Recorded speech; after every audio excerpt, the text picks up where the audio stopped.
Hey mamas, I'm reading through First Peter right now, and I have an encouragement from an observation I've made. And so I'm going to highlight a few verses, but I encourage you to read the whole chapter and even the whole book for yourself to get the context and get to see what's really going on all around it. But the observation I'm making is from chapter 1, verses 3 to 5 and 18 to 19 and then 23. So 3 to 5, in there it says that his great mercy has caused us to be born again to a living hope through the resurrection of Jesus Christ from the dead, to obtain an inheritance which is imperishable and undefiled and will not fade away, reserved in heaven for you, who are protected by the power of God through faith, for the salvation ready to be revealed in the last time.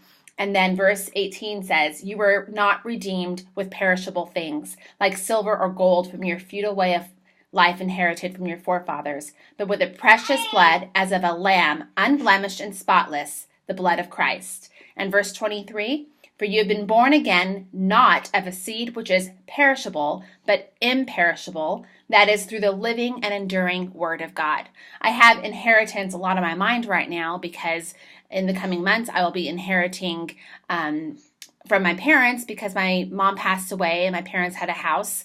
And I'm thinking about our children and how wonderful it is, so wonderful that my parents worked so hard and are gifting us the ability to start this next season of ministry with a sure financial footing.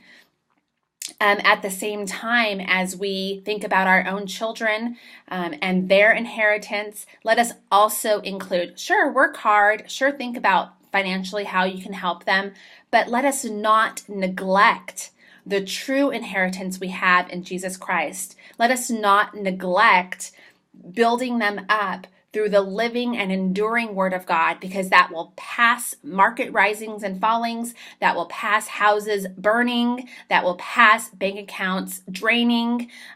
What will endure all time is the living and enduring word of God. So what is one thing we can do this week to implant that living and enduring word of God? For us in this crazy summer season, we've been listening to Songs for Saplings, which is free online, Songs for Saplings. We've also been YouTubing videos with worship songs, and we just have a fun little worship time in the morning after breakfast. It's very informal, but it's sowing the seeds of worship and word into the hearts of our children. And we're choosing one Bible memory verse a week. And actually, I've been on the same Bible memory verse with them for probably about 3 weeks. But we are being as consistent as possible in this season of transition. So it doesn't need to be perfect. It doesn't need to be a checklist. It doesn't need to be all we can imagine it can be. But what is one simple way that we can be ensuring that we are entrusting for their future our planting of the living and enduring word of God in their hearts? God bless you guys and have a wonderful week planting the word in your children's hearts.